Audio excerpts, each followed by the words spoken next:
Chapter 15. Mike let go of the rope and dropped the last few feet to the ground. When Mr. Friedrich discovered the rope, he'd think Mike must have hidden it in his room and planned this escape for a long time. He never believed why Mike had run away. One more strike against you, Mike, my lad, he thought, if only he could find Reuben and try to make things come out right. Although Mike could find his way around New York City streets at night with no trouble at all, the heavy blackness that swallowed the open countryside made it difficult to travel. With only a thin moon to light the way, a moon often hidden by drifting clouds, Mike occasionally stumbled as he walked the long road toward St. Joseph. His knees and the palms of his hands stung from his falls, and his back and legs still throbbed with the pain of the leather strap, but he wouldn't allow himself to stop. He had to reach the river landing, where there'd be a boatman who might have seen Reuben.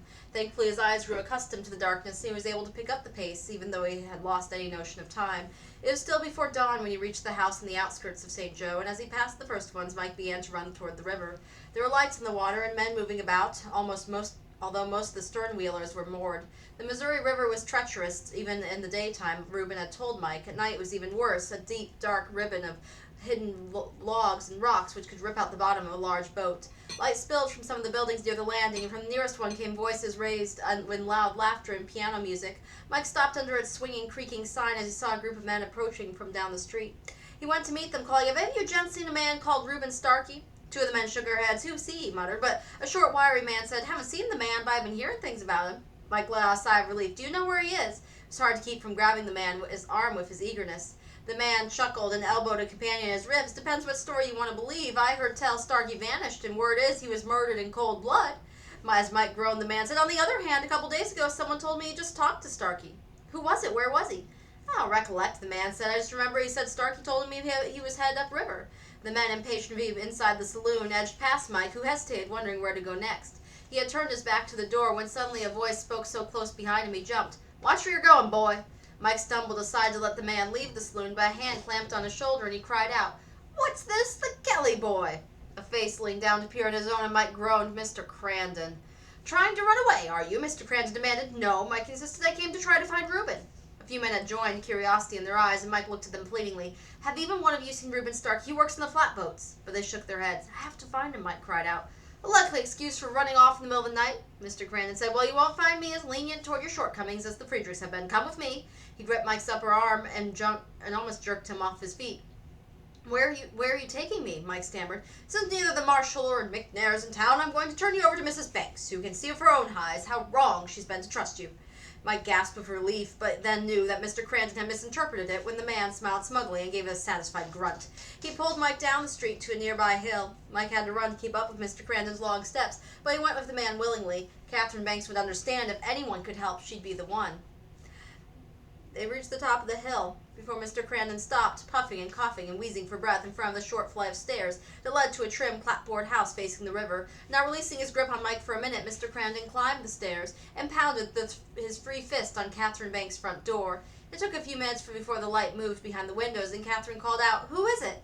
"Amos Crandon. I've brought you a runaway scallywag." The door flew open, and Catherine, holding a small oil lamp and drawing her dressing gown around her, stepped aside so they could enter. "Mike!" she cried. "What happened?"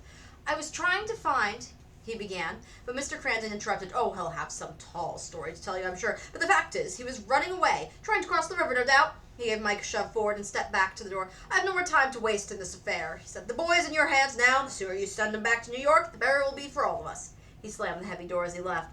Mike could feel the tears running down his cheeks. He couldn't make them stop, but he had to explain the truth to Mrs. Banks. "I was so afraid," he said. "I thought that Mr. Friedrich had killed Reuben and buried his body, but he hadn't. And we dug up the place behind the hickory trees. We found only a chest of German coins that Mr. Friedrich had buried."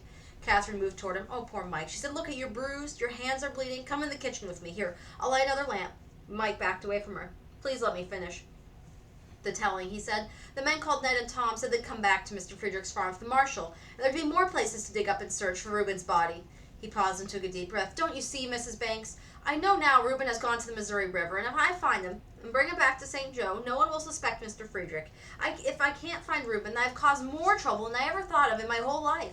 He paused and said, "And that's why Mr. Crandon found me down by the river."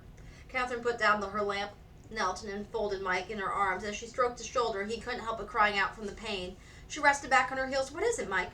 "My back's a bit sore is all," he said. Her eyes narrowed. "Has someone beaten you?" When he didn't answer, Catherine said, "Well, let's take off your coat, Mike. I've got some ointments on hand. Maybe there's one I can put on your back to help you feel better."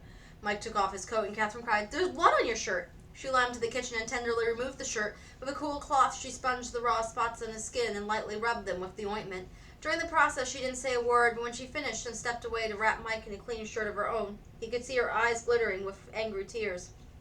Now you'll have hot milk, spoonful of brown sugar in it, she said, and then I hope you'll tell me all that's taken place since you went to live with the Friedrichs. When Andrew comes, we'll tell him too. I don't want to go back to New York in prison, Mike promised. I promise you, whispered. I promise you won't, Catherine said. Trust me. So Mike began to tell her all that she wanted to hear. He went on till sleep so slowed his words they tripped into dreams of a warm bed, a hot, warmed brick at his feet, and Catherine's soothing murmur mingled with a deep voice in the hallway. With sunlight splashed on Mike's face, it took him a few moments to remember where he was. As he sat up in bed and discovered the pain in his legs and back wasn't as terrible as it has been, his face flushed in embarrassment until he remembered that Andrew McNair had come, and it was he who had removed the rest of Mike's clothes and applied ointment to his legs. Clean clothes lay waiting for him on the chest by the bed. Mike quickly dressed and ran down to the kitchen, where Mrs. Banks was stirring some eggs in a heated pan. I heard you up, she said. Your breakfast will soon be ready. Thank you for what you did for me, Mike said, and Mr. McNair. A glance to each side, Catherine said, Andrew's still at his own home. It's early yet. He'll be here soon, so he and I can pay a call on the Friedrichs. But your store, who will take care of it? I have a fine assistant. He knows what needs to be done. Mike sat at the table and put his head in his hands. I have to find Reuben. Catherine sat beside him with a gentle ruffle in his hair. Andrew's taking care of that, she said. He agreed with your idea that Reuben had gone back to the Missouri and been a flatboatman and would have headed upriver. So Andrew said he'd put out the word for the other boatmen to get in touch with Reuben. Will they find him soon? Could they telegraph? There's no telegraph lines to the west of St. Joe, but don't fret, word of mouth is often faster than the telegraph. Mike sighed with relief and leaned back on his chair and enjoyed the breakfast that Catherine set before him. As he took his last bite, he heard a stomping and wiping of boots outside the back door. The door opened wide and Andrew McNair entered the kitchen. Andrew's warm smile quickly changed to a look of concern. Mike, sorry about what happened to you. You won't have to go back to the Friedrichs again, ever. Mike jumped to his feet, almost knocking over his chair. But I have to. Andrew frowned. Mike, you don't understand. No one will make you go back to New York or stay with the Friedrichs. I'm not going to tolerate Hans Friedrichs beating you. Mike shook his head when the words tumbled out. I don't want to stay with them. I'll take my chances with some other family if anyone will have me, but I need to go with you and Catherine to explain. I have to tell Mr. Friedrich that we're going to find Reuben. Andrew and Catherine gave each other a look. Then Andrew rubbed his chin and said, well, in that case, yes, you may go with us. As Andrew on horseback, Mike and Catherine and her small four-wheeled buggy pulled into the front yard of the Friedrich house, Mr. Friedrich and Gunter came slowly from the barn to meet them. Mr. Friedrich squinted in the sunlight, and then his gaze fell upon Mike and nodded with satisfaction. Good. You've brought him back. Andrew swung from his horse and looped the reins to the hitching post. Mike came of his own accord, he said. Even better. Shows that discipline is a good master. We'll make a law-abiding man of him yet. Gunter's eyes widened and he blurted out, Papa, you said you would send Michael back to New York. I spoke those words when I was upset. I've changed my mind. I have an obligation. I cannot shirk it. Gunter's face darkened and twisted in anger, and Mike saw him clench his fists. Wait till you find out. I'll soon be gone, you scheming bucket of tallow, Mike thought. Of the two of us, I'll be much happier to get away from you. Andrew, who had tethered the horse, took Catherine's hand. As she stepped from the buggy, Mike scrambled down the opposite side. Maybe go inside, Andrew said. There's things that need to be said. Of course. Mr. Friedrich answered. He led them through the front door of the parlor, where Mrs. Friedrich joined them, her eyes wide in amazement. Oh, Michael, she cried. For an instant she held her arms out as though she wanted to embrace him. Instead, she shot a fearful glance at her husband and meekly folded her hands together at her waist. Please, sit down, said Mr. Friedrich as he plopped into the largest overstuffed chair. Irma, tell Mara to bring something to eat and drink. Catherine raised a hand. No, please, we won't be here long. Mike, who stood with the others to take seats, tried to ignore Gunter's scowling face and said in one long breath, Mr. Friedrich, I wanted to tell you why I left your house during the night. I went to the river to try to find news of Reuben Starkey and send him word to come back to St. Joe so that people would know he was all right and no one would think badly of you or come to your land to bother you. I do not care what people think, Mr. Friedrich said.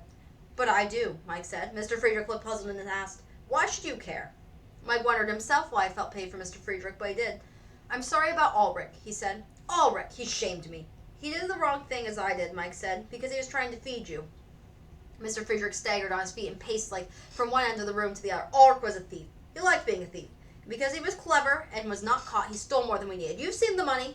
Before Mike could answer, Mr. Friedrich shouted, it was after Ulrich was arrested I found the money. He'd hidden away. What could I do with it? How could I give it back? Ulrich was arrested for petty theft. If I turned in that money, it would have gone harder for him. All these years I've kept it. But I'll have you know I've never spent a single coin. We've worked for all we've had in this country. Mrs. Friedrich choked back a sob, and her husband turned to her, holding out the palms of his hands. How could I know Ulrich would become ill in jail, Irma? She wiped her eyes and pleaded with Andrew. We've always been afraid that someone would suspect we had the money and come after us. We began to suspect that Reuben was the one, and we did nothing to harm him. He was sent away, and that's the truth. Reuben will be found, Andrew said. I can promise you that. Mr. Friedrich fell back in his chair and rubbed one hand over his chin. Breathing heavily until the dark red flush left his face, and he could speak calmly again. Is there anything more that Michael has to tell me? Just I'm sorry, Mike said. Very well, you've said it. Now there's chores to be done, and we're wasting time. He frowned at Andrew. We're all wasting time. What I have to say won't take long, Andrew said. He heard Gunter snicker and quickly glanced at him. On Gunter's face was the wickedest smile Mike knew meant trouble. Gunter had plans. Well, this time he wouldn't get away with it. Mike was determined to stick close to Mr. McNair and Mrs. Banks. Or maybe this would be Michael's last chance to see Gunter caught. He interrupted Andrew. I'd like to go out to the barn while you talk to Mr. Friedrich. Probably a good idea, Andrew said. Mike left the house by the front door, ran down the steps, and quickly ducked to the side, where he squatted and flattened himself against the wall. In a few moments he heard footsteps clattering down the steps. He peered out to see Gunter head toward the opposite side of the house. As soon as Gunter was out of sight, Mike ran back up the steps and slipped into the parlor, seeing himself next to Mrs. Banks. Although she gave him a quick, surprised glance, the adults were so deep in their discussion, they paid little attention to Mike. You're telling me I don't know how to raise boys, Mr. Friedrich huffed. I raised them the way my father raised them, the way I should have raised Ulrich. Boys should not be beaten, Andrew said firmly. Beatings are all boys understand, Mr. Friedrich shouted.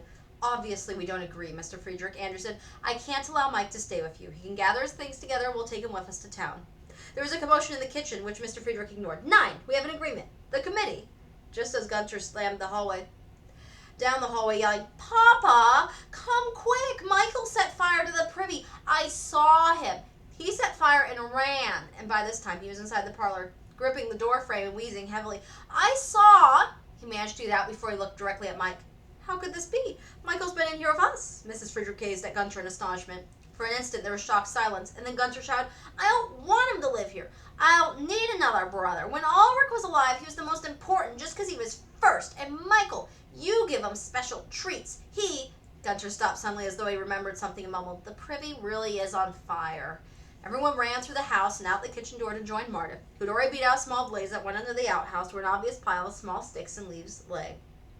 Mr. Friedrich stared at his son with such misery, he looked as though he were fighting back tears. Mrs. Friedrich pulled out a handkerchief and dabbed her eyes. Oh, Michael, we've been so much to blame. Could we have another chance? Mike was glad he didn't have to answer because he liked Mrs. Friedrich. Andrew took Mike's hand and said, I'm sorry, I made my decision. Mike will have a new home. It's better that way. There were tearful hugs from Mrs. Friedrich and a smiling hug from Marta, who whispered, Never fear, I'll soon be seeing you again. And Mike turned to give Marta a last wave as Catherine drove the buggy out of the road down the road to St. Joseph. He leaned back against the leather seat, watching Mr. McNair, who rode ahead. Maybe someday he'd be tall and strong with broad shoulders like Andrew McNair's and a horse and saddle to call his own. He'd ride all over the countryside with the sun beating down his back, but that was far in the future. Mike sighed and turned back to Catherine. Andrew said I'd have a new home, but I'm thinking he'll have a hard time finding someone who'll want me. Catherine smiled. There's someone who wants you very much if you're willing. Mike sat up. Who? Remember Captain Joshua Taylor. Could never forget him, Mike said. He's a fine man. He thinks you're a fine person yourself. I received a letter from him a few days ago. His wife joined him, and they wrote to ask if there was any chance he'd be free to come to Fort Leavenworth in Kansas to live with them. Mike knew he was gaping and gasping like a fish thrown out of water. Live in a real fort, he managed to say, and with Captain Taylor and his wife, oh, wouldn't that be grand? Life on an army post might be more difficult than on life on a farm or a town, Catherine said. We've never placed a child with a family on an army post. There may be problems we can't foresee. Mike saw himself flattened along the back of a small spotted pony, rifle slung over his shoulder, battered hat pulled over his eyes as he raced ahead of the whooping, battle-crazed tribe of Indian renegades. He'd have to reach the fort. He'd be the only one brave enough to carry the message to the wagon train, and now he was the only one who would dare to. Mike brought himself out of his daydream to grin at Catherine as the happiness bubbled up inside of him. Well now, he asked her, you think I'd ever in my life let a few problems get the best of me? As Grandma closed the journal, Jennifer reached for it. What happened to Mike when we went to Fort Leavenworth to live? Can you tell us? Of course I can, Grandma said, and tried to look mysterious, but some of Mike's story comes much later in Frances Mary's journal. I think you should hear about Megan's family next. Megan, she was younger than Mike, Jeff asked. No, Grandma said she was 12, a year younger than Frances, a year older than Mike. I told you Mike's story because he was the one that involved his brothers and sisters on the orphan train journey to the West. Wasn't Megan the responsible sister? Jennifer asked. Grandma nodded. Yes, responsible in spite of her fears. What fears? Jennifer leaned forward to listen. When Megan was very young, she was badly frightened by an old woman who grabbed her hand right her palm and cackled that bad luck would be with her all the days of her life. A bad luck penny you are, the gypsy said, and unfortunately Megan believed her. What happened to Megan? Jeff asked. Did she have bad luck? Well, it depends on what you call bad luck, Grandma said. Goodness knows some terrifying things happened to Megan. What? Jennifer asked. Well, there was the time that Megan was trapped by hunger-crazed wolves. And another time when she came face to face with an escaping outlaw. Grandma stood and stretched. I've got some errands to run in town. Who wants to go with me? Grandma, don't stop there, Jeff groaned and flopped on the sofa. When are you going to tell us about Megan? Jennifer complained. I mean, you told us this much, and Grandma put a finger over Jennifer's lips and laughed. Oh, there's much more to Megan's story than you can imagine, she said. So I'll save it until we have some more time. How about tomorrow?